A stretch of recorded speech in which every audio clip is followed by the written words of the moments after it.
hello to our folks who are joining us remotely via WebEx.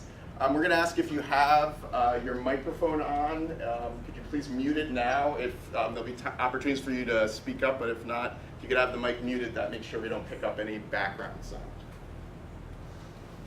Okay, great. Well, today we are quite fortunate. There's been a lot of work over the last couple of years at URI to increase the amount of scholarship on teaching and learning, and we've been kind of trying to build momentum in that direction, and we're really getting to the point where I think a whole new wave of this kind of research is happening on campus, and we decided it was important to provide resources for faculty where they can really ease the process of completing institutional review for human subjects research. And very graciously, Mary Riedford and Ted Myatt from the Office for Research Integrity offered to put on this workshop in the middle of their summer. They had all kinds of beach plans and have kind of taken a break today to be here with us. So before we let them start, I think it would be great if we could go around the room and just everyone could introduce briefly who you are and the department you're from maybe. We'll have lots of opportunity, I think, during the workshop itself to talk about your actual research, so you won't be put on the spot now about that. So for those of you who don't know me in person, I'm Eric Caldor from the Office for Advancement of Teaching and Learning. Hi, I'm Anne Marie Vaccaro. My faculty department is Human Development and Family Studies, and currently I'm serving as the Interim Associate Dean at the Feinstein College of Continuing Ed. I'm Newton Porter, I'm an Assistant Professor of Family Finance, also a Human Development and Family Studies, and that's my second year. I'm Diane Goldsmith from the Office for the Advancement of Teaching and Learning.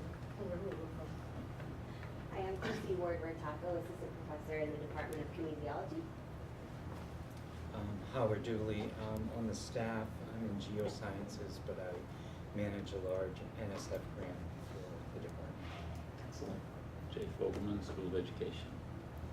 I'm George Dombey, Chemistry Department. Rachel Rogers, Psychology Department at CCRI.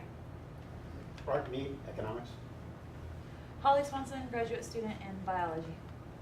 I'm Jess Adams, I'm in the Department of Biology. I'm Anita Jackson, I'm a Clinical Associate Professor in the College of Pharmacy. I'm Michelle Catano, I'm a Clinical Assistant Professor in the College of Pharmacy. I'm Becky Sartini, Associate Professor in Animal Science. Fantastic. And I know we have at least 3 participants joining us remotely. If you have a chance, if you could unmute your mic and introduce yourself, that would be great. Hi, I'm Caroline Seville. I'm in the, who was that loud? In the School of Ed and also PhD student in education. Great, thanks, Caroline. Next, I know we have Renee Hobbs. Hearing someone faintly. I'm trying to unmute my microphone. Oh, we hear you. Can you hear me? Yeah. Yeah, I'm Professor of Communication Studies in the Harrington School of Communication and Media. And so I believe that's Renee Hobbs, right? Yes. Yes. We haven't met in person yet. And did we hear, is there a third participant? My name, can you hear me? Yes, we can. My name is Janice Hume. I'm an Associate Professor in Physical Therapy. Great, thanks Janice. All right, so I'm gonna hand it over now to Mary and Ted, and let's see what we can do. Hi. First, thank you all for coming. This is a good opportunity for us, for Ted and I. We find these workshops like this are very, very helpful in terms of, it's like you all are putting in your time now, but it really helps in terms of helping with the IRB process, because it's like you know the questions that you want to ask ahead of time, and you know our faces, so you will call us up and check things out. And I don't want I want us to be that kind of an office where you will call us up. If you have a question, that you call us up and say, hey, this is what I want to do. I like to feel that we're a very approachable office.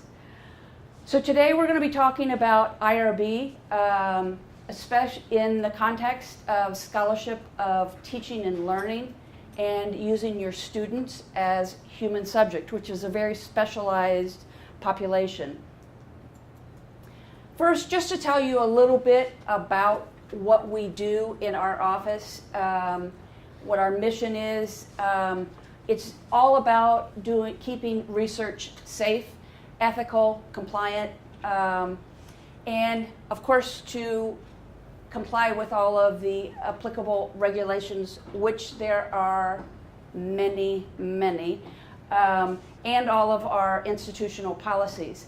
So we encompass not only human subjects, but animal subject protections, which there's Becky Sartini here is a member of our IACUC, biological safety, conflict of interest, research misconduct, which I hope I'd never have to meet any of you in our office in that context, export control, responsible conduct in research, which has become a new buzzword on campus, that if you have any graduate students, you've become more aware of that all graduate students now with any kind of a research focus are required before they graduate to have responsible conduct of research training. And that was enacted in 2014 by the graduate school. And our office is the office that administers that, that program. So if you have any questions about that, we can talk to you further. And research dive safety, which is a growing program. First, just to, we're going to be doing some interactive piece within this presentation. And we are using today a program called Nearpod. If you go, if you have a phone, tablet, whatever, if you go to nearpod.com. app.nearpod.com. So Google or search for app.nearpod to get the right screen. So this will allow you to answer questions that we're going to ask throughout the presentation, and actually it also allows you to see the slides on your device. So app.nearpod.com, I think you should get there, and it should ask you, if you're doing it on your phone, it asks if you want to download an app. You can, I tend not to do that. You can also just use a browser, use your web browser, and it should get to a point where it asks you to put in a PIN code. As you are starting to do that, I'm going to go ahead and if you have questions, this is the PIN. It should be PLBK.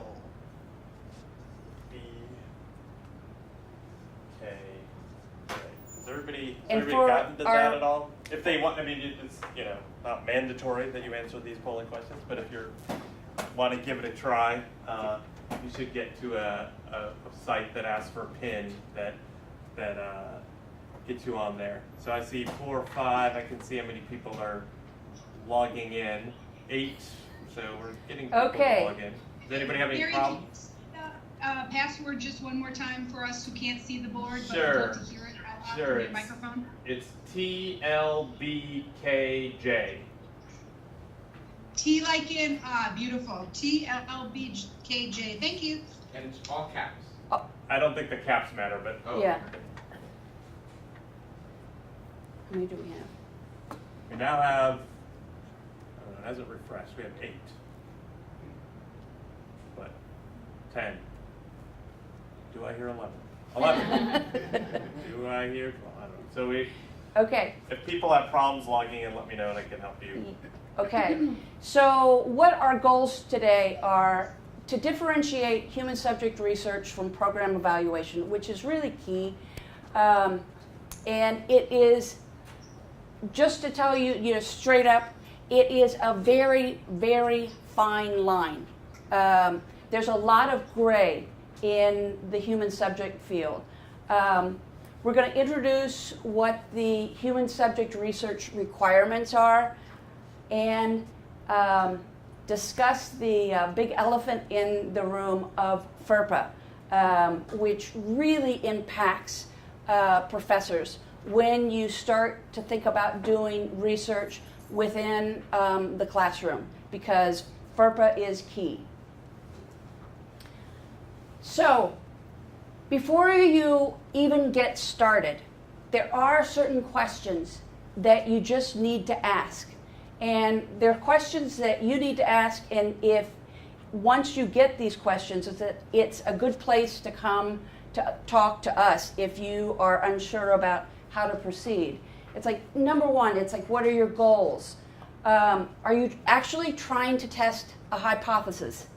The other key, which I'm sure for many of you here is very key, is this going to be published? Now, the other piece that is very important when you start filling out your application is this going to be involved part of a routine operation of what you're actually doing in the classroom? Or are you adding a new component? So that's something that you need to know. The other piece, are the students going to be aware? Is this a deception thing, or are you, it's like we need to know all of these pieces. Are they going to be taught in the same manner? Or are you going to do one section in one way and compare these sections? You need to know ahead of time what data you want to look at. Because, again, we're going to be talking about FERPA and what pieces are constituted under as identifiable data. Something that researchers like to look at a lot is are you going to be looking at the pre and post test and link those to a student's grades? Or are you just abandoning all that? Or are you just going to look at aggregate data? You're looking at a classroom across the board. It's like, how did the class do? So these are all things we need to know, and things not for you need to know. So now, before you want to go to our first polling question? Yes. All right. So we're going to try this out. And we're going to try to do our first polling question, if we can get this to work. So if I do podium there. Now that's it. Okay. All right. So if we do this, we should get to our first polling question. So these are all the people that are logged on.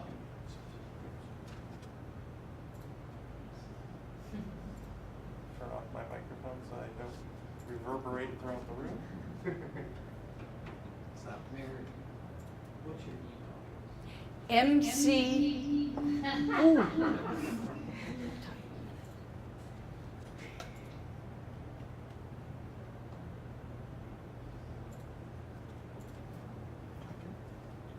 How's that one sound? Sound better?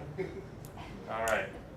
So we're going to give this a try. So our first polling question is, I would like to use aggregate data to compare the impacts of a teaching methodology on student performance. Do the students need to sign a consent document? So if you guys do you see on your device the polling question and a way to answer yes, no to that? Do you see that? So if you answer, see if you answer yes or no, and then we will look at the responses.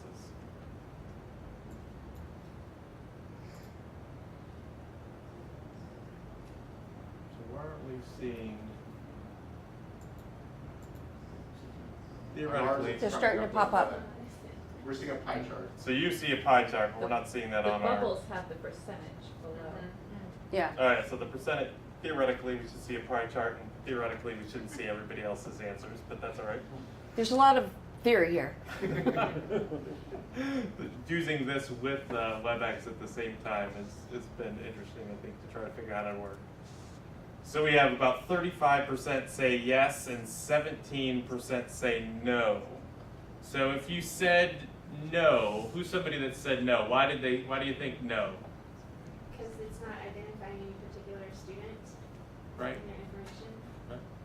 Exactly.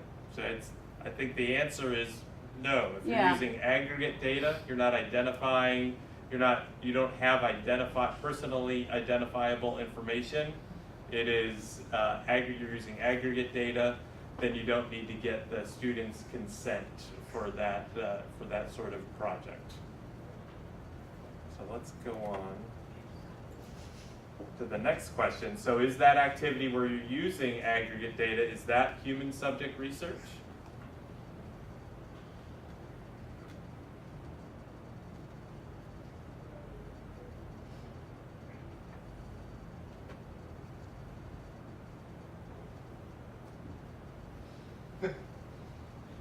Numbers are coming in a little. We have 40% say yes, 17% no. So Mary, what's the right answer on this one? Using aggregate data?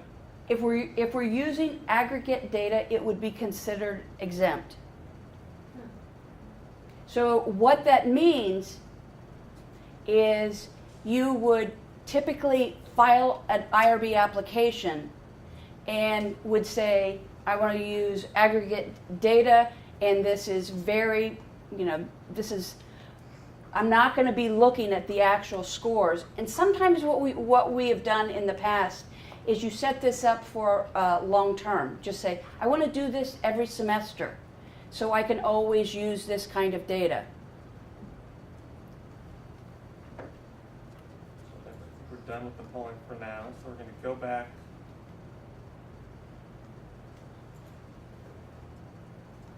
Somehow go back to the Can I weather. just clarify that? I mean, it is research on human subjects, it just gets, you still have to make an application. Yes. Make it as an exempt application. Yes, it would be an exempt application. Right, so Yeah. you are doing research on human beings. Mm-hmm. Okay. Just one. Could we use previous semester's data if they don't need a consent form?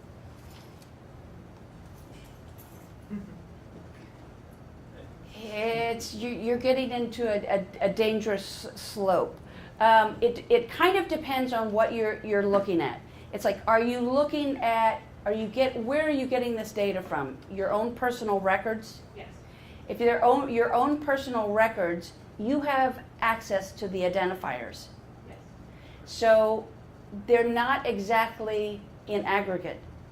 So if you are the one that is de-identifying them, then I would say no. You always have to apply for human subject research approval before you begin the process. It's the same, if you think about it in terms of doing a medical chart review, they can do that chart review if they go in, ask the IRB and say, this is what I want to do. I want to look at all these records, and I'm looking for the incidence of cancer in women between 39 and 44. They can't go back to records and say, oh, and by the way, and it's like, also, it's like, I'm going to look at another hospital's records.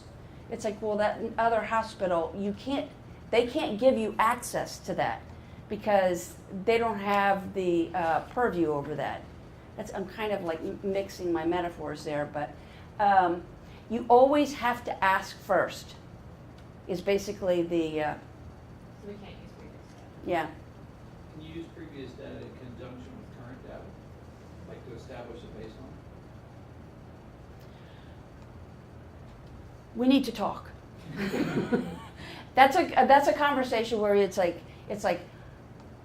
please come in and talk, and we'll work it out. There's a lot, as I said, with human subject research, it's such a gray area that a lot of times when it gets to be the exact nuance of what you want to do, I have to say, why don't you come in and talk to us? I'll bring the chair in, we'll have a conversation, and we can set up what it is you want to do. Isn't a rule of thumb though, if you have access to personally identifiable information, so if you have access to that student's individual record where they have their scores, that you need consent prior to obtaining that information. Yeah. So you can't go back. You could prospectively say, well, I'm going to ask consent of these students and go through the process of obtaining consent for them and look at their records prospectively, but you can't go back to the class that was 2 years ago and try to get that same information because you didn't get consent for those individuals. Do you imagine that in the future, just enrolling in a class will imply consent? It's not informed. You could, I mean, you could I could foresee that if they fill out the consent document according to what FERPA would like that consent to do.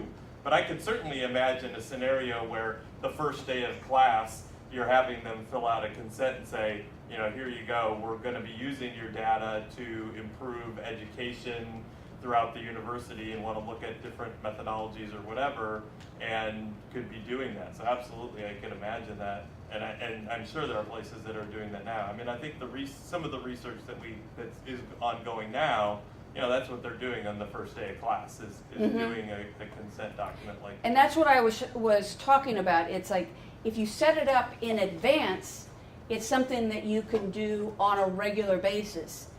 That you just say, I want to use your data and it's for this purpose, and we can set up like a blanket so that you can just use the data. But we have to know what it is you want to look at and what pieces. So it can't be as general as just looking at different methodologies. Like No, it can't be that general. Okay, so research versus evaluation. One of the big pieces is when you start talking research, is it going to be generalizable? I want to look at this class and I want to say that this is a good way to teach intro biology, and I think this should be applied to the rest of the United States. Or I think for the University of Rhode Island, our program is set up like this, and I think that we would be better off if we were using this method. I don't intend to publish this or anything. I just want to change the way we're doing it. That's the difference. Are you providing information or are you getting generalizable knowledge? Is it going to be scientific inquiry? And the big point is intent. What are you intending to do with this? It's like if what you're intending to do with this project is to make what you're doing better, then typically we will find, and I will use that word typically it is program evaluation. But if what you're doing is like, I want to look at this method and I want to compare it to this method and find out what is more effective in the classroom. And then I might write a paper about this, I might share this with my peers. That is research.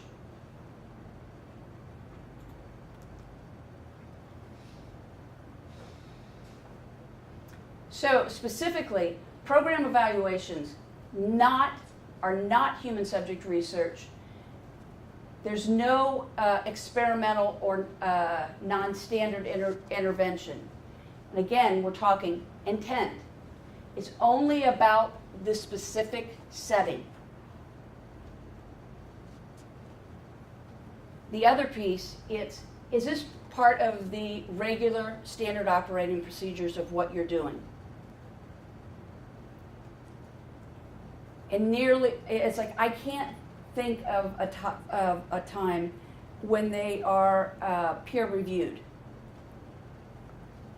So, just to make this a little bit more gray, if a program evaluator, because they have their own literature, right? So Right. We're talking about evaluation strategies. They go to their own conferences, they publish in their own Absolutely. conferences. Isn't that kind of approaching? It is. It is. And when you're starting to base your program evaluation on scientific literature, that's when you're starting to move into, it is a program evaluation type research, but it's still what you're talking about is research. Because when you say, I'm going to go to a conference and I'm going to present this to my peers because I think this is the best way to do this.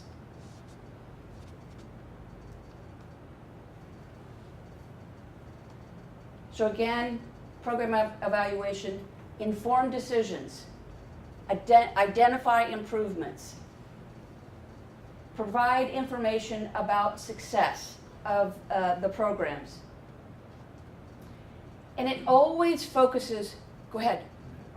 I'm unclear as to, it seems like there's a step before this. It seems like I'm still trying to identify the problem, and then I've got to make a hypothesis about what I think is the best way to solve this problem and what community would be the best suited to receive this solution. And this seems to be talking about after I've made all those decisions.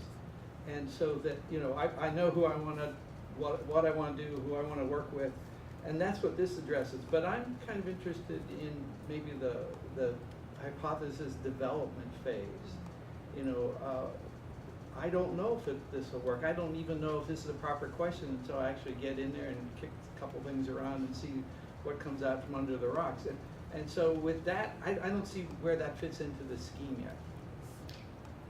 I mean, I would say that you're right, that is that first Yeah. step, that slide that talked about, you know, sort of what is the goal of the project. I guess, you know, the way that we had these slides prepared, that goal is probably already well defined, and that may not be the case, right? So, you know, that's certainly the first step. It seems to me that if you are thinking about what you might do, or, you know, kicking the can around to see what may work and what may not work, that's probably not human subject research.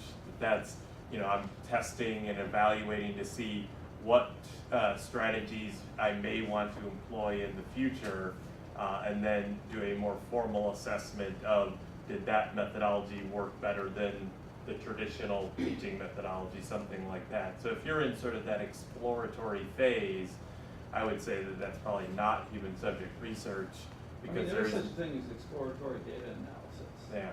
And that means you have to collect data, analyze it. And the data we most commonly collect is like homework scores and quiz scores and test scores, things like that we have access to. So to examine that by groups, say I want to see people from you know, some particular subgroup in the university, how they performed relative to this other group, or maybe one major against another major. And then from that get a hypothesis and say, oh, well, if I teach this major this way, that's more, maybe that's better for them, and if I teach this major this way, maybe that's better for them. Then I think that's where, that's at that step. But this earlier step. Right, I think what comes to my mind is George is kind of describing in the social sciences more inductive methodologies and grounded research techniques, which I think you still need to get approval if you want to use that in any way. Like, I think that process you were talking about, George, you would probably want to even try and write something up like that to share with colleagues at an early stage, maybe at a conference, right? Oh, this is what I think is going to work. I did it with this number. And I think that would be the problem if you didn't do IRB, in that you just have to write it in a way that's reflective of a grounded research strategy instead of a... It may be, is it George? It is. Okay. That what you're looking at is you want to set up a pilot study to just figure out and what your protocol may look like. Yes, you would submit it, but you would stay straight up. This is a pilot study. It's like, I'm going in with very general ideas, and I'm going to look at what their major is, what the scores on homework, and so basically you're just kind of casting a very wide net. Is that right?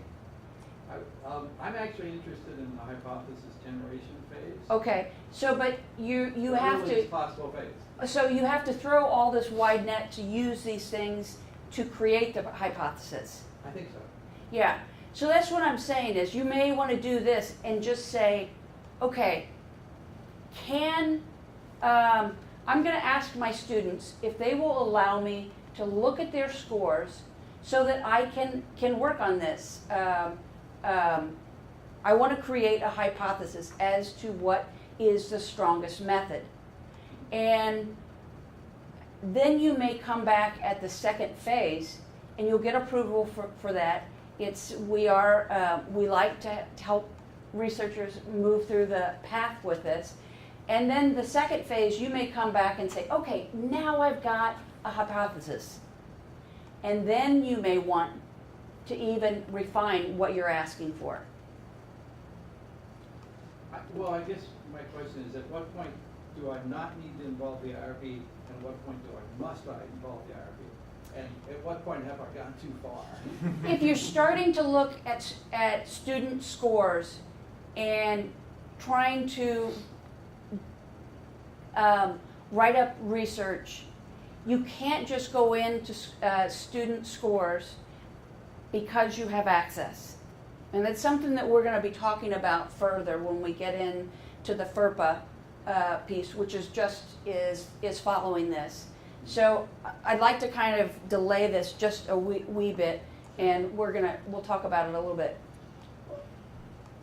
My understanding when you talk about program evaluation here is what we really talk about is like student learning outcome assessment, then we do program assessment, we're going to do gen ed assessment, we're going to collect student work, but none of that has a research agenda. All of that is about, is our gen ed program working? Right. And if it's not working, what do we need to do? Or is our family HDF program working? And so that's even though we've collected student work and we've maybe had people look at it and score it, or we've collected grades, or we've done something like that, that's not human subject research. That's program evaluation. And that's a separate piece.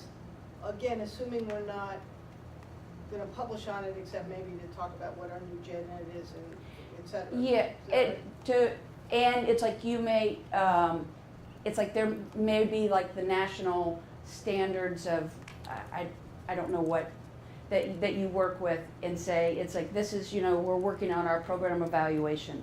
But no, it's like. So nursing has licensure, and then right. Here's how we do against our licensure, and here's what our, right. All of that is about making the program better, and is not considered human subjects research.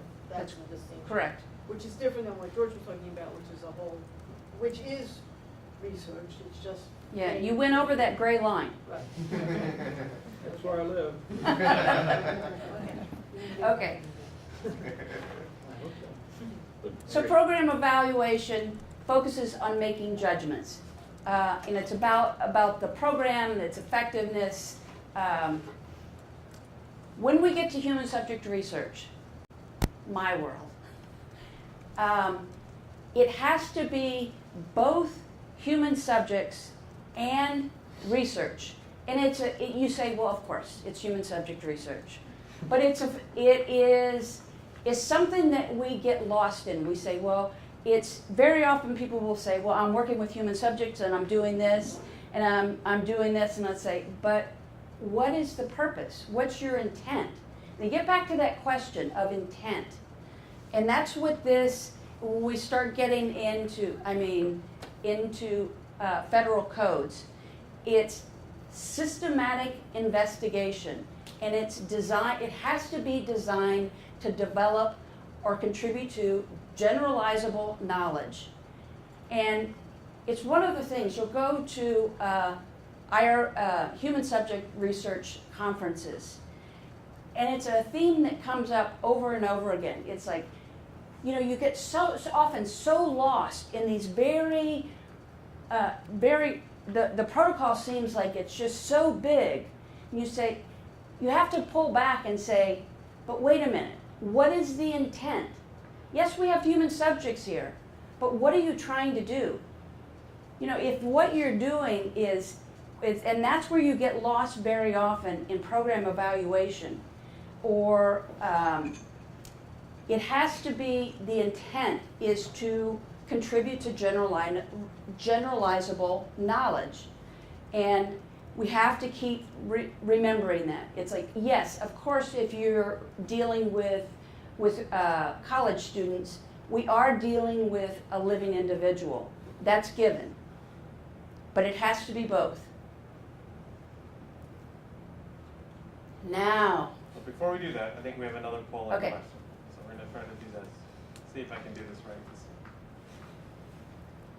that should. All right. See if this works. So the next polling question we have is, I'd like to evaluate the benefits of a flipped classroom model by comparing two sections of the same course. The goal would be to generalize these results and hopefully publish this. So is this human subject research?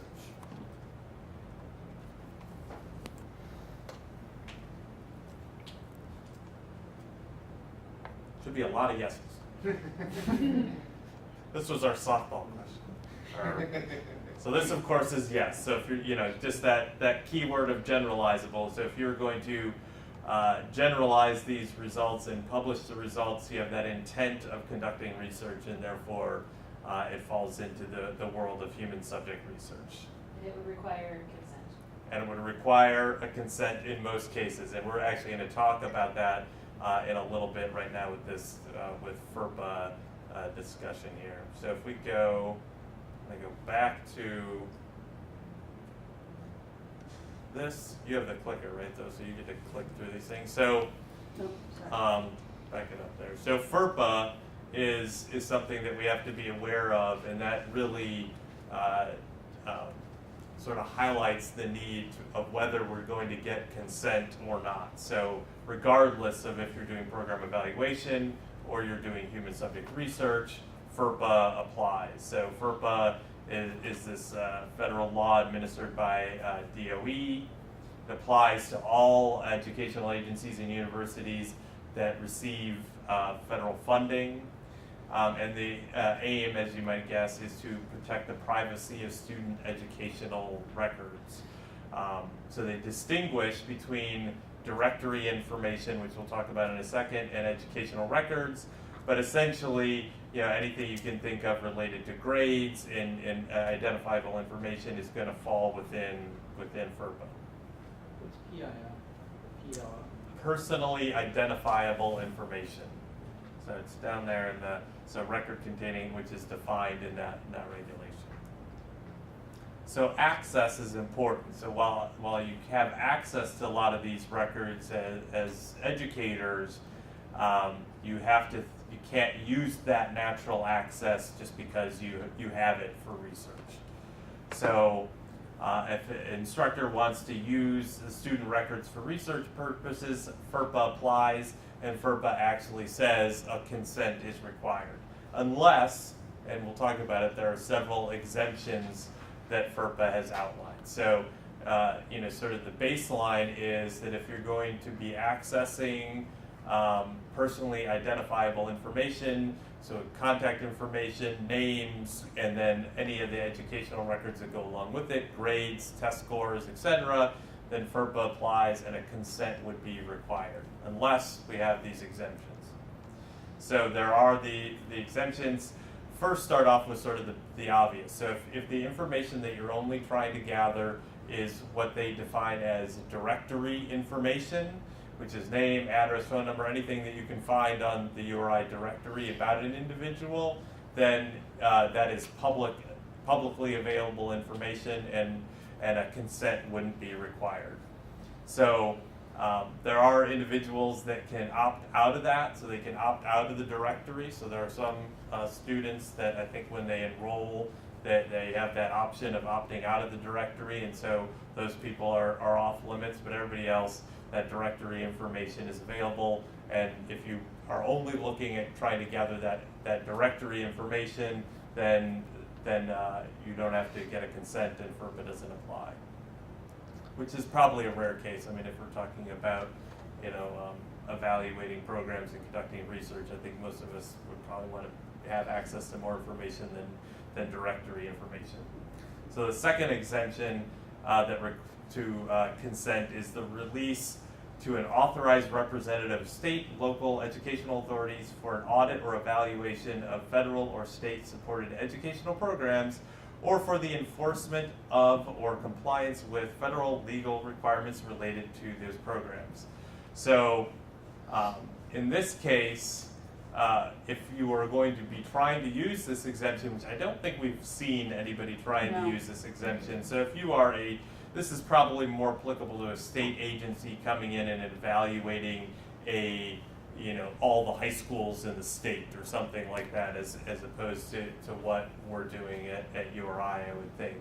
But if that were the case, the IRB would require evidence that you're acting as an authorized representative of state or local educational authorities. The one example I can think of is that I think there are folks here that get funding from the state to evaluate some educational programs at the elementary school level, I believe, right? Yes. So if you have a grant from the state to conduct research and to evaluate the students, I don't know, the school start times, whether they're earlier or later, any of these sorts of things, I can imagine that you may fall into this exemption, and consent wouldn't be required to use that data. But I would imagine in our case, it would probably be just like that. You would probably have a grant or a contract from a state agency to conduct that research. Another exemption, well, this is a wordy slide, is the release to organizations conducting studies for or on behalf of educational agencies or institutions to develop, validate, administer predictive tests, administer student aid programs, or improve instruction. So the caveat here is that you have to be a school official. So if you're conducting sort of general research or general program evaluation about your program within your department, it probably wouldn't fall into this exemption. And what is required actually with FERPA would be a written agreement which meets criteria listed in FERPA between the university and the educational agency or the institution is required. So you would have to have an agreement that outlines all these bullets below.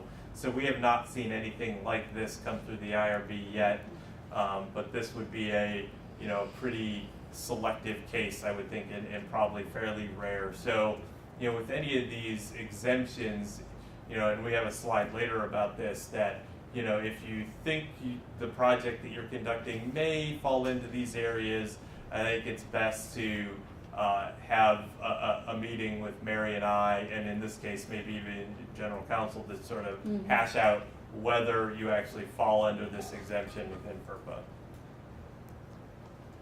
Another exemption, which actually is probably much more applicable, is using de-identified data. So, and this may, I think some of the discussions we've had earlier may benefit from studies where you could use de-identified data. So if you're, the educational records may be released without consent under FERPA if all personally identifiable information has been removed. So if you go to a central repository on campus and say, hey, I want to get all the records from Bio 100 for the last 5 years, and can you de-identify them so I don't have the individuals' names, and I want to compare those Bio 500 or Bio 100 records from 5 years ago to now, that may be doable if you can do that using de-identified data. You're not allowed to de-identify your own data, so if it's a class you are teaching, we would say, yeah, shucks, that you can't de-identify. But if there is a central, and I guess I'm not familiar enough with how we hold on to educational records. So if we have a way to get those and have the registrar de-identify them, that may be a service they provide, and then you could use that data without getting consent. A lot of questions, yeah. Could I de-identify a colleague's data so she could use it in research? if you submit it for application. Okay. Yeah, so that may be a possibility. So Okay. if you, if you could work as a team essentially and potentially de-identify that data. I suspect this won't work, but I'm imagining if we use a grade book in Sakai and we've got all these individual student records, and then we were to go to someone in IT and say, we'd like this back de-identified, does that fit this? Or is it because at the same time you could always go back and theoretically identify the student because you have their grades?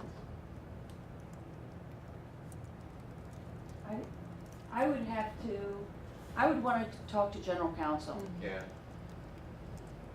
It's like FERPA is one of those areas where we have general counsel on speed dial. I mean, we've certainly had cases where, and this is, we've had, and I think maybe we have a slide about it after this, is that, we've had folks come to us and say, hey, we'd like to utilize a FERPA exemption, but we want, we want the IRB to essentially say that it's okay. That the FERPA, that the IRB will sort of bless that the exemption is okay, and we won't do that. So, and this was a case where they were trying to use data from high schools, and so to justify their use of the exemption, they were hoping that we would provide a letter that said, hey, the URI IRB has reviewed this and thought that the research was fine, and that it's okay for you to give us this data, or our researchers this data, because we think a FERPA exemption applies. And that's not really the role of the IRB. So they could go and try to get the records from the high school and have the high school's lawyers tell them that exemption applies, but we weren't gonna opine on that until they actually had that data in hand. My guess is that your example would work because you used the registrar as the person who did the de-identification, because they would, under FERPA, have access to those. Right. But the example of scrubbing your colleague or having someone in IT, they wouldn't. And I think have the right to have access. I think we I have heard that of other departments that have done that.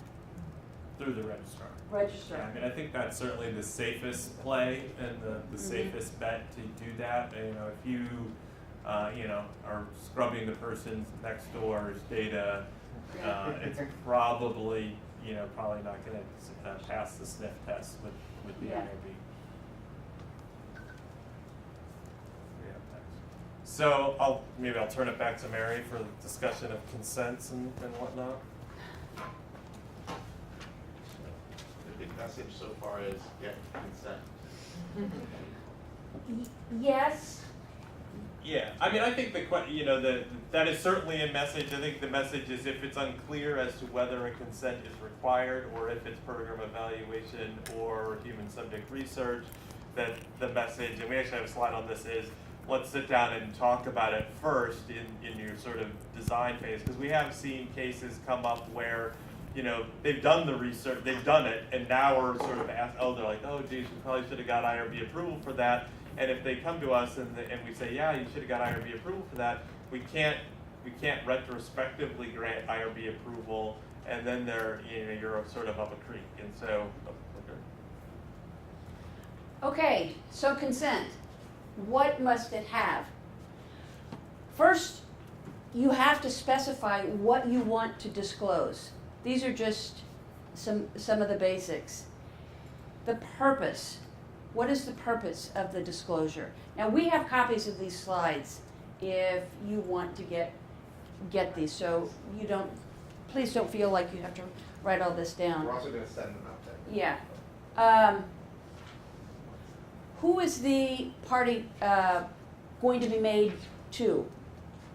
And it has to include a dated student signature, typically. It must be voluntary. And this goes into, how many of you have done training for human subject research? It's the city human subject research training. Quite a few. If you have a human subject research protocol, that is the first thing that we ask, is that you have training. We'll talk about that later. And it's one of the key things to the basic laws and rules and regulations of human subject research. You can't make the participation a requirement to the course. Cannot. And the IRB is very, very emphatic about this. It's like one of these things that it's like you can't, they will really give you pushback.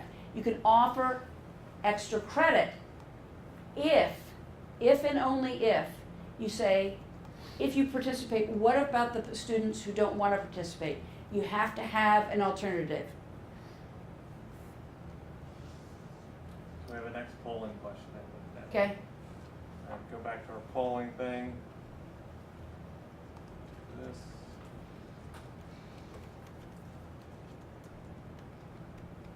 This. So the next question is, I'd like to retrospectively look at whether a change in teaching methodology impacted performance. I will match grades from an introductory course to grades from an advanced course to make this evaluation. Is this allowable? Did I teach that course or no? We'll say you taught the course. I taught the course, okay. Are we talking about the same students in the intro and the advanced? Yeah. Okay. So we're matching their grades from intro to advanced, maybe.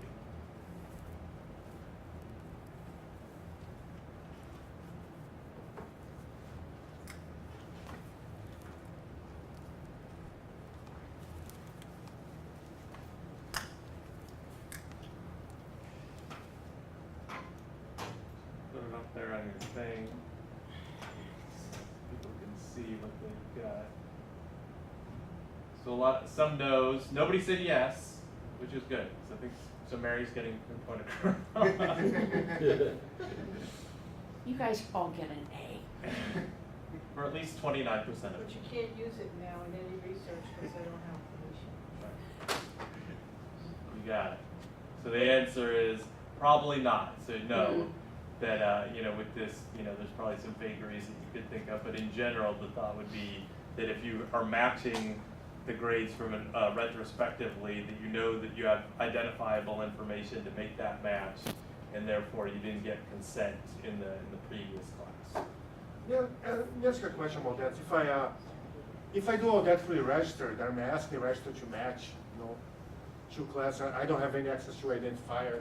Can I apply for exemption of consent in this case? I'm not the one matching those. Yeah, if it's a de-identified data set. If it's a de-identified data set, yeah. It is de-identified, but they still, I guess, they will have to first, use some identifier to match those, the introductory against the advanced course. But after they do that, they give to me without identification. Are you going to match by person? Yes.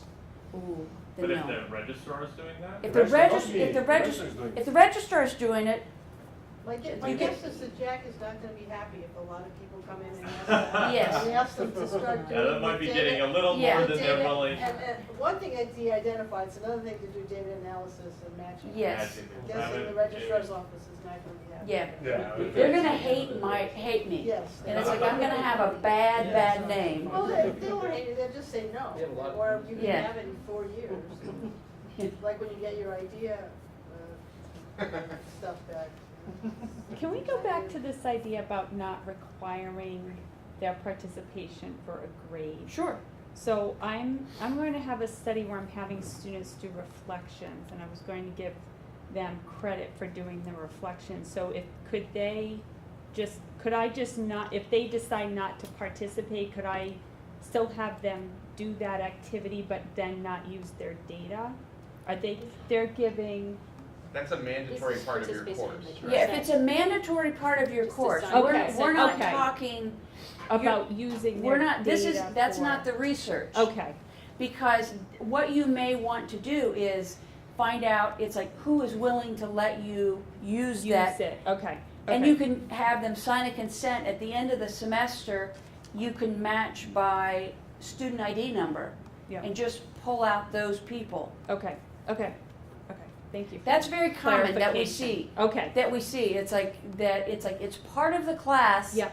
And then at the end of the semester, it's like they already signed the consent at the beginning. At the end of the semester, after grades are finished, Yeah. you will get access to the consents and say, oh, you know. Okay. Typically, what I hear from other researchers, students are are very overwhelming in saying, sure, go Yeah. ahead, Yeah. use my data. Okay. And I think the holding the data to the end is sort of to protect the researcher or the faculty member, and so that nobody could come back and say, hey, I didn't give you access and that's why you gave me a C or Right. whatever, right? Okay. So if Okay. you said, and that was part of the description of the protocol, that I think that's protective for you guys. Typically what we suggest, and this is just best practices, if you're going to do that kind of research, get one of your colleagues to be on your study, and all we need is their city certificate, which they're, have them go in on the first day of class, introduce your research, you're not even in the room. They collect the consent forms, leave, you come back, you have no idea. Or if you're the one that has to do it, it goes to have someone else collect them so that they all turn in the same consent form. Some don't have a signature, some do. Okay.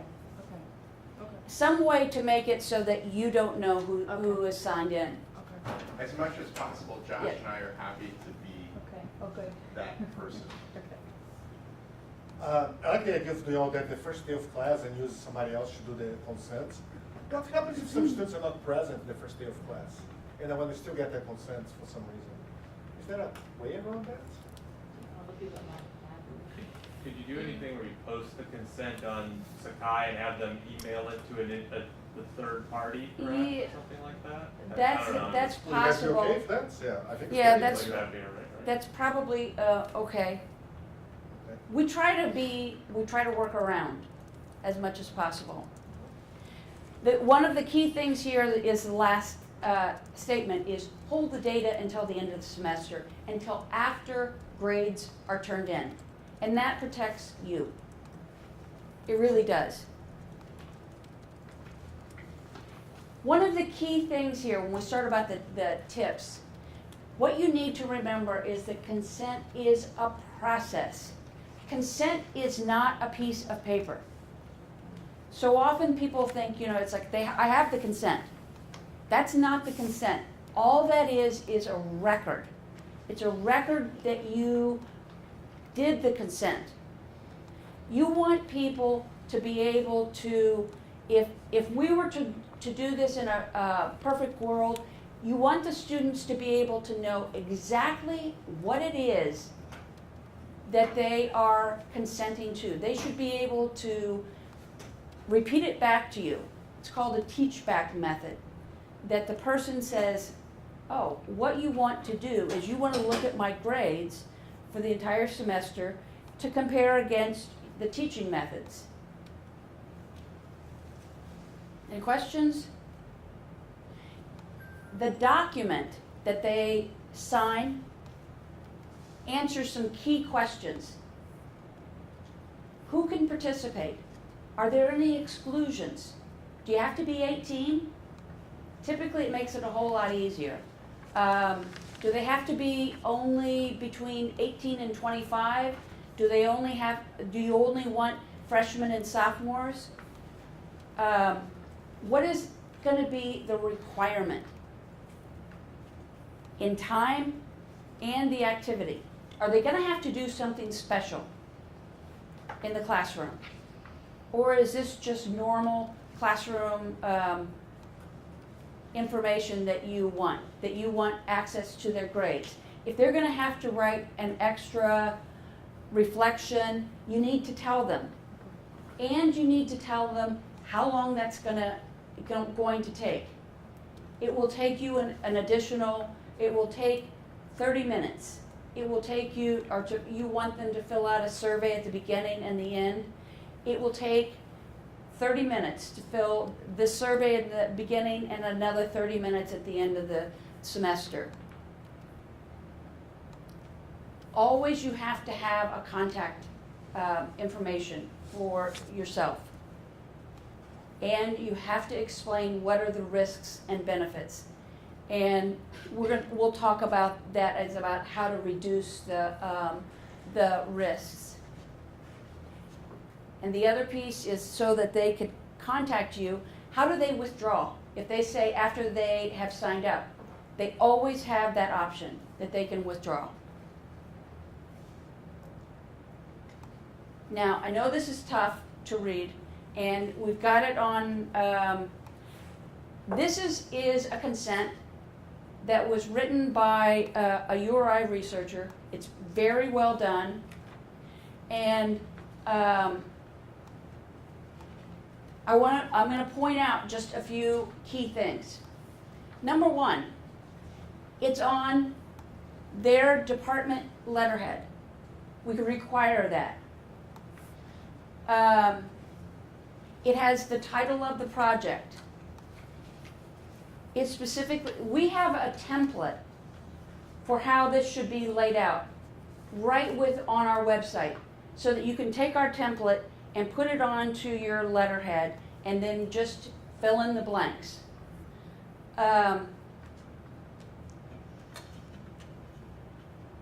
It gives the person's name, their phone number. The first thing it says, you must be 18 to participate.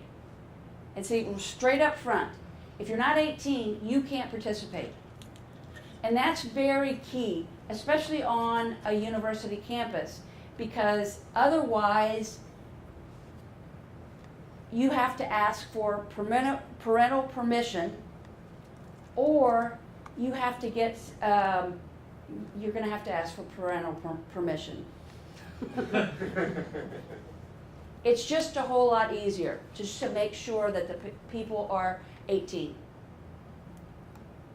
The next piece is a very well done description. It says exactly what this person wants to do. And the last thing, the entire session is expected to last no longer than 45 minutes. So it says what they're going to do, how long it's going to take. Mention the minimal risk part. And then when we get down here at the bottom of this page, risks or discomfort. You cannot do a research project and say that there are no risks. Even if you think there are no risks. You can say there are no foreseeable risks. That's understandable with the kind of research that most people at the university are doing. You can say minimal risk, but you can't say no risks, because there is always some inherent risk. And the risks in these cases may be the release of their educational records by, we accidentally left it on a laptop and it got stolen, or, whatever. So it's not, it's those sorts of risks, not injury sort of risks, obviously. Yes, it's usually not bodily harm. You got a paper cut signing the form. Right. Okay, and the second page, the benefits. The first thing this researcher says is, there's no benefit to you. Says it straight out. But this is what the researcher, you can give the benefit to the world, say they may learn more about whatever this research is, split belt treadmills. Then we talk about confidentiality. And when we talk about confidentiality, something else to know, and I think we're going to talk about this later on, you can never interchange anonymous and confidential. If something is anonymous, it's anonymous. You have no idea who the person is. There's no name on it, anything that connects the person. But if there's any name on the, it can be confidential, but because it's confidential doesn't make it anonymous. It's that classic Venn diagram. And again, we get back to the decision to quit. You can quit anytime, and here's the number. And it also gives the vice president of research telephone number. It's like, if you have a problem, call Jerry Sonnenfeld. One thing to note about this, so Mary mentioned that there's a template online, so on our website we have a template for an informed consent. We're actually revising that template now, and so we'll have a new one up before the end of the semester, or before the start of the semester. But if you want a copy of this particular consent as a good example for the sort of research that we're talking about, let us know. We can send you a copy of that as well. So if you had someone else collect your consent forms for you at the beginning of the semester, when you write this letter, would you give that person's contact information in case a student wanted to? No, yours. Still yours, even though you don't actually know who's consented or not consented until the end of the semester. That's okay, because you're the only one who knows about the research project. That other person really, if they are a co-investigator, you can name them also, and put their name on it also if they're willing to. But wouldn't that also, okay, so Yeah, 'cause wouldn't if it they also withdraw. hinder their grade if they Yeah. withdraw? Because They now have a I'm valid giving them a complaint. grade and I know that they're not doing Well, their study. They Right, get so, complaint. yeah, I mean. That's a good point. I would say you might want to have the other, so if you want to withdraw, you can contact this person. Okay, so you would put the other, okay. That's a great point. Thankfully, it's never come up as far. It has not. So obviously, this has a lot of important information for the student, and they sign it to give back to us. But I assume the standard protocol is you hand out 2 copies, one for them to keep and one. Right. Good point. Good, great point. It's a lot of paper to carry in that first day of class with your 12-person class. But that's a question, does it have to be paper, can it be a Google form? It can be a Google form. So that's. As long as they are able to retain a Yes. record of it. As long as they can get back to that Google form. Or say, it's like you can say you can print out a copy of this. Okay, so protecting confidentiality and anonymity. And so we've talked about this a little bit. It's like the IRB as a whole must assure that you're going to that the whole study is designed to protect privacy. So does anyone have anonymity? It's like there has to be, there is no identifying information. If you were doing a study, say just for an example of pedophiles in North Dakota, and you were asking the person by, I don't know, by sector or a county or whatever, and you could go on a public website and say, well, they participated. That's their information. Then it's not de-identifiable. It's not de-identified. It has to be, you always have to keep that in mind about what questions you're asking. So it's like, even though you don't have their name, but are there enough data points that you can pull it back together and say, okay, this person, how many black students who are also Hispanic and whose mother is, it's like, with that many data points, it's like you have to limit the number of data points you ask. So in terms of confidentiality, we talk a lot about confidentiality in terms of keeping the records safe. One of the standard things in terms of doing, especially with student research, is what we always suggest is to keep your records on a data encrypted thumb drive. If it's on a data encrypted thumb drive, you're the only one who has access to it. And if you drop it, no one else has access to it.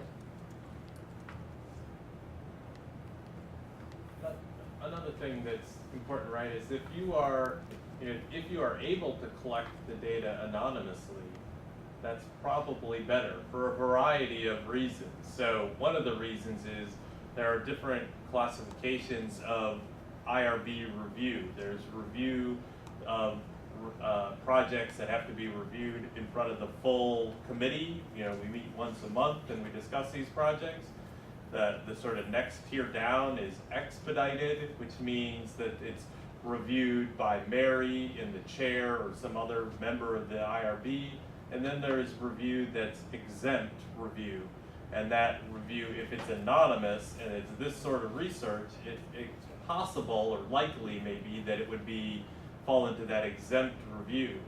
The benefit of that exempt review is that the IRB really only sees it that one time, and then you get that designation that the research is exempt, and you're sort of done with your due diligence in terms of the IRB. If it's expedited or full board review, then you are required to submit a continuing review. So annually, so once a year, you're updating the IRB about the progress of the project. So if it falls into the exempt, you don't have to do that. Or if it's expedited, which sometimes the difference is expedited is a very benign survey about test scores, but we're collecting personally identifiable information. And the exempt is the same survey, but we're not collecting that personally identifiable information. Mm-hmm. So for ease in terms of IRB review, if you can collect it anonymously, all the better. Is that accurate? But in terms of your study, you're going to try to link the information. Right, it may not be possible. Certainly, just saying, if you can collect it anonymously and still answer the question that you're trying to answer, then it's a better approach. But if you're trying to link data between different semesters or courses or whatever, it may not be possible. What we often suggest is build as many safeguards in as you can. What you sometimes can do is ask for a student's student ID number and link them by their student ID number instead of their name. Because it's like, how many of you can remember a student by their student ID number? I have a hard time remembering my ID number. So that's allowed as a way, even on something that's supposed to be anonymous, to use? It wouldn't be considered anonymous, but it is a way to minimize the risk. And that's what we're always looking for. How can you minimize the risk to the student? Because we're balancing that balancing act of risk and benefits. So historically, I come out of the tradition of anthropological research and doing ethnography, and a lot of the confidentiality issues we dealt with there were not so much there were tricks about collection and Mm-hmm. management, but then it came to publishing. Okay, how are we going to actually analyze and present this data to the wider public? Is there a way that that's supposed to be made aware to the participants in the consent? I mean, it always was hard for me to think, like, how would I tell them, well, I'm gonna...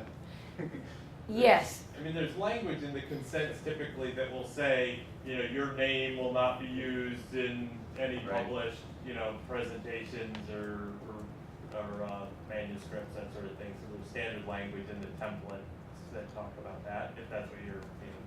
That's exactly what kind of... So if you were going to audio or video record, number one, that requires a separate signature to say, I agree to be audio recorded, I agree to be video recorded. And then if you want to use it, and then we're going to ask you, how long are you going to keep this? And when are you going to destroy it, and how? And if you want to use this, sometimes people will ask, like, I want to use this in a presentation. Well, you have to ask the person, would you be willing to have this information be in a presentation? Because that's not part of the research. That's something else. And you could sign one side and not the other. You could say, well, I'm willing to be in the research project, but I'm not too happy with my haircut, so I don't want to be involved in anything. I have an example of something that just happened to me similar to your question, is that in a research publication, I was talking, I'm a qualitative researcher, and I was using a quote from a student who identified as gay and also an international student from a particular country. And the reviewer wanted to know about the country and more of the cultural context, and I wrote back and said no, because then the person might be able to be identified. Mhm. And so they weren't thinking in that lens, but there was other information. It wasn't the student's name. I Thank gave you the very student his pseudonym, but there's other information that you could figure out who someone is. So you didn't say in your manuscript where the I country didn't name that the they country were of from. origin, nor did I give any other cultural context specific that the reviewer wanted, but it could have potentially identified the student. If someone knew where I went, did I'm a faculty member here, they probably could have guessed where I did my study. And then, they could have picked from there. There are probably not very many that fit that data. Right. So it's not just name, there's a lot of other things that. Well, in ethnography, they're increasingly finding that the communities where studies are done, all these de-identifying attempts, the people who belong to those communities just see a quote and they're like, we know who that is. Yeah. You don't need that many data points to identify someone. It's kind of scary. So the things that the IRB looks at when we are considering confidentiality and anonymity is it going to be recorded? Is it necessary? Do you have to have this information? We may look at your survey and say, why are you asking that? I mean, if it puts the participant at more risk, and we can't see a gain for the actual research, we may ask you to pull it. Or we may, or at least ask you to come up with a reason why it needs to be in there. We want to know how you are identifying your participants. And who is going to have access. It's like we want to know who's on your team. And sometimes if you're doing, sometimes with work like ethnography, something that's called is a certificate of confidentiality is required. If you are dealing with a population that is really at risk, that say you were doing an ethnography with Syrians who have just emigrated and they still had family members in Syria, it's like they need to be sure that that information, what you are writing about, someone can't come back and request and demand that that information be made public. So it's like you would go ask for a certificate of confidentiality from the National Institutes of Health. And it's not a quick process, but it is something that has to be done at times. We're always looking for what kind of protections we can put in place.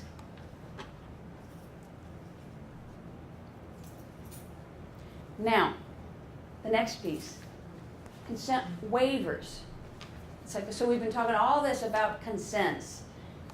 There is something where we can get a waiver of consent. Now, is it going to be like with a student, is it likely, is it possible to get a total waiver of signature, or It's typically what it usually will end up being is it's called a waiver or alteration of consent. Like you may want to do your consent verbally or in the research you're doing. If you're doing it over the phone, you would need, because the person can't physically sign. If you want to use, instead of a signature, if you want to use a student ID number, that sometimes is, it's like, will it minimize the risk?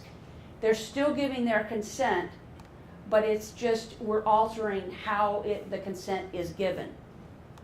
So see, it minimizes the risk. And so the IRB is typically, looks favorably on this.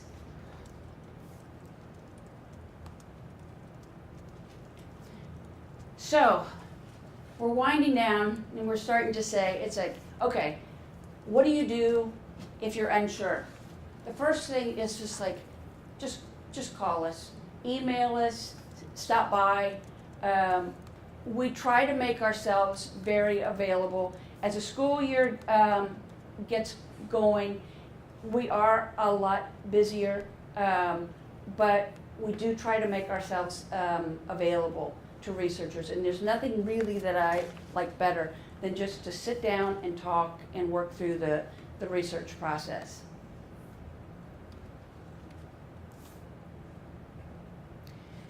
So what are, in terms of proceeding from here, again, I think we've kind of pushed on this before. It's like you cannot start until you have IRB approval. You have to submit, and it has to be approved. We can't grant after the fact approval. So the first thing you have to do is, I talked about it, training in ethical research with human subjects. It's that CITI, which I think is on one of our next slides. And everything we do within the IRB is an online system. It's a online portal, IRB Net. It's not friendly. I will tell you that straight up, but we will help you.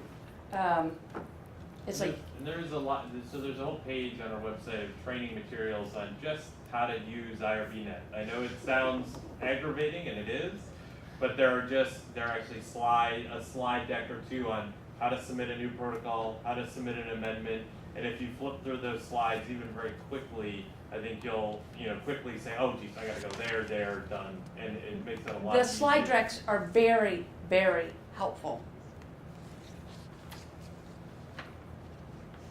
So for the training, CITI program, it takes about 2 hours to do the training. Is that, anyone done the training recently? How long did it take you? It took me a little longer, but I was doing other things, like Yeah. each module I take a break, so I did it over the course of an afternoon. And it's one of those things that you can do, there's like, I think, 8 or 9 modules.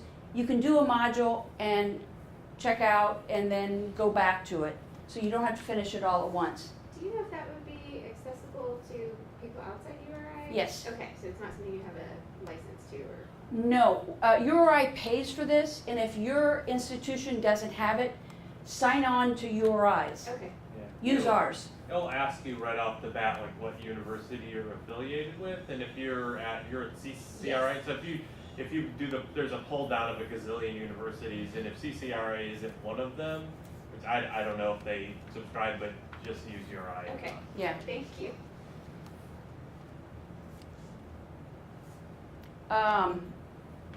IRB Net, it is an electronic portal. The nice thing about IRB Net is once you get in IRB Net, it's self-contained. All our forms are in IRB Net. There are templates to our consent forms. There's any of the information, the forms are all right there within IRB Net. You don't have to go out and keep pulling things in. So I think that makes it kind of handy. What do you have to actually submit? It kind of depends, and I'm going to say this again, it depends. Basically, just to give you a general rule, anything you are going to use for your research, the IRB wants to see it. If you're going to send an email out, we need to see it first. If you're going to put up a poster, we want to see it. Any person who's going to work on your protocol, we want their city certificate. At the end, you get a very, it says, oh, you get 80, you have to get above 80%. And an IRB application. The other thing, I want you not be scared. When you first look at all of our forms, you will be kind of blown away. We have 25 forms. Most of them have never ever been used. We have a form for radiation. Has never come in. Thankfully. We have a form for using DNA. We haven't seen that one. Yeah, so there's based on the types of research you do, they ask, subset of questions. But If you're doing deception, there's a form. If you're going to ask for a waiver of consent, there's a one-page form that says, why are you asking for a waiver? And it asks like 2 questions that you fill out. what we tried to do is in the main application form, if based on the response that you gave in the main application, we may need an additional form, we try to highlight it there. So if you start describing that, you're going to be, applying radioactivity to your students for whatever reason, there would be, say, if you're checking this box, it's likely that you need, Appendix J or whatever it is. In this working with college students, I can't anticipate, there's not a whole lot of extra forms you're going to have to fill out. Unless they're trying to waive a waiver of signed consent, that one appendix, that's probably the only one you might fill out. Yeah. The other forms, the consent form, the actual questionnaire or survey, if you're going to have them fill that out, advertisements, again, I said emails. How long will it take? Excuse me, go ahead. At what age do you need to get a consent form? If they are under 18. But not 2 years old, right? Like they have to be at least 7 years old or 10? They have to be able to it's typically, it's about 7. 7? 7 we start saying they can sign. They can sign. And it may even be that it won't be a sign, but it may be a verbal assent. Okay. That will have someone to ask. We want the child to be able to say, the child has final say. If they don't want to participate, then it's a no-go. So even though mom and dad say yes. I have a question too. So if this is research about a teaching method, would you typically have to see a course syllabus? Typically, no. No, okay, just the materials, the surveys. No, we only want to see what is the research part of it. Okay. And very often people will get carried away and want to give us, they're going to do this and this and this. And it's like, but that's not the research. Mm-hmm. It's like all the research is that you're teaching, you're altering, teaching these this section first. Yeah. And then we're going to teach it last, in the second section. Okay. And you're just going to compare those. Okay. As the semester goes along, if we wanted to change the questionnaire or surveys, can we just let you know, or would we have to wait till the next semester to begin? No, it's amendment. That would be an amendment form. And those we try to process fairly quickly. If an amendment form, like if you were adding questions on your questionnaire, you would have to put in an amendment form and the changed questionnaire. And that's pretty much all we would need to see. And just say, you know, we want to add these questions, and you would highlight the questions you're adding.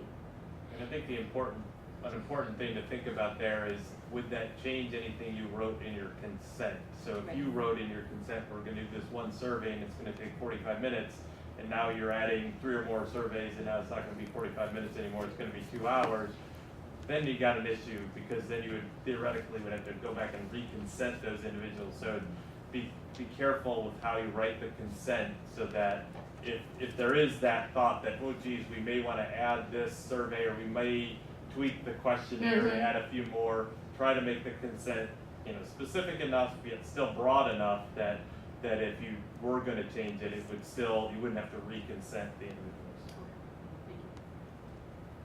Imagine doing something with 2 different sections of a course. What if you don't have different sections, you just have one large lecture course, and you wanted to, you know, do an intervention with some of them and not others, right? And like, how could you, or could that even be done? Like, you can't really randomize them, for example, because you have to know who consented and who didn't out of that large group. So how could that even? That's something we'd have to sit down and talk about, you know, because that's a design question. Yeah. Seems doable somehow. Yeah. I would think. Somehow. So if one of the primary measures I'm going to use is student scores on an exam, but it's a standard exam that I've been using, is that something that the IRB wants to look at, or I just put in the proposal description using traditional exam for the course? You're going to say that you're going to use exam scores? You have to specifically state that you're going to be using exam scores. Right. But do they want to see the actual exam with No. all the questions? No, we don't want to. Not if what you want is the score. I don't care at all about the you know, the test or the exam. That almost implies if I'm going to qualitatively code essays, we would want to submit the essay questions. Right. Right.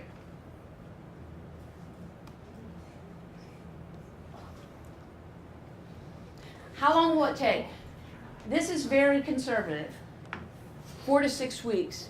And it really depends. Most classroom research is minimal risk.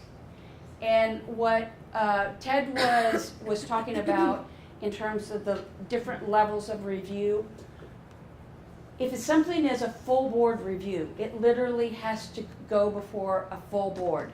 We only meet once a month, and there are deadlines. You have to get it in 3 weeks ahead of time. Now, I can't imagine that anything that's going to be going on in a classroom is going to be anything more than expedited, which what that means, it's on a rolling submission. As soon as you submit, we start to try to work on that to move it towards our chair so that the chair can review it. It's important to understand that rolling admission it's important for people to know that rolling admission, there's probably 20 or 30 other projects that are in sort of our queue. Because sometimes they're like, I submitted it yesterday, why hasn't it been reviewed yet? And it's like, yeah. well. It's like, I think right now there's 25 in the queue. Sorry, do you provide feedback for what we need to do to improve it to resubmit, or is it just a rejection? Oh yeah, we give you tons. Okay. Yeah, so when how it goes is you submit, I will take a look at it and say, oh, you forgot to include this, you forgot to do this, and I will probably unlock your project and say, okay, I want you to do this to it. And please send these forms. You forgot to submit a city certificate for someone, something like that, and then you relock it. After you lock it, then I send it on to the chair for review. Our chair is amazingly fast. he prides himself on turning things around very quickly. Sometimes even it astounds me. After that, but it has to go, again, we're still in a queue. You will get a letter that says, this is what is wrong, your consent form, you failed to let them know how long it was going to take, you didn't have a contact information. So it goes line by line telling what you need to do. You resubmit, and then hopefully it goes back to the chair and you get it approved. So it is a process. It's kind of like the consent form. It's a process. So if we want to do something for the fall, get it at ASAP. I would start, at least start working on it. The next few weeks, so, Yeah. you know, to be safe. To be safe, Okay. you know, it's like, it really gets tight when people want to hand it out the first day of class, and we get it like August the 20th. And it's like, and the chair may gonna be away over Labor Day, and it's like, Okay. and everyone else has submitted the exact same thing, and all of a sudden we have 45 things in our queue. Okay. You mentioned before that you were gonna update the consent form. Are you changing any other IRB forms for people who are gonna get started?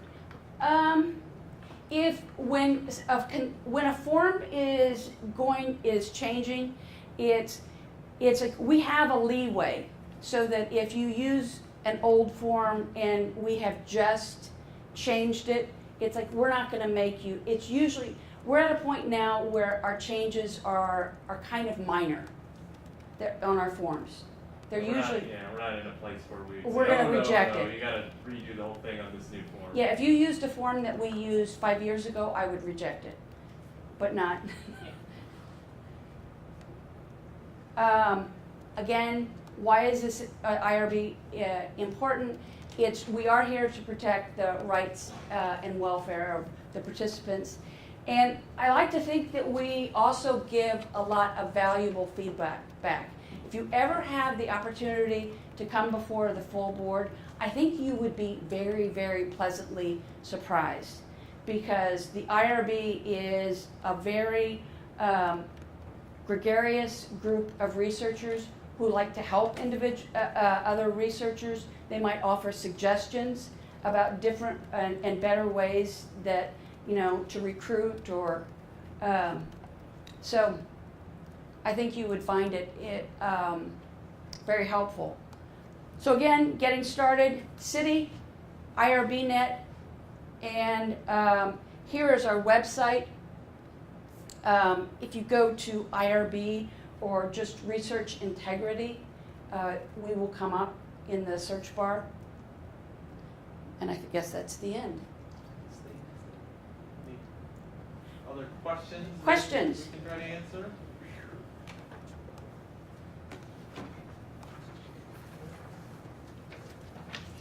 Well, thank you so much. Thank you all for coming.